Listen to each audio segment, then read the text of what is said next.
Samantala, sinimulan na ng pamahalaan ang prototype solution na pwedeng gamitin sa epekto ng traffic congestion sa mga growth centers ng bansa at maging sa National Capital Region. May karagdagang detalye si Emil Carion via Phone Patch.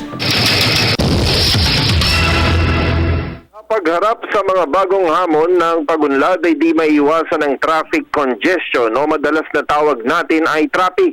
Ayon sa pag-aaral ng mga eksperto, umaabot sa 2.1 bilyong piso sa ekonomiya araw-araw ang nasasayang dahil sa matinding usad ng mga sasakyan sa mga major thoroughfares, mga airports and seaports, mga lugar ng komersyo, edukasyon at iba pang madalas na puntahan ng publiko.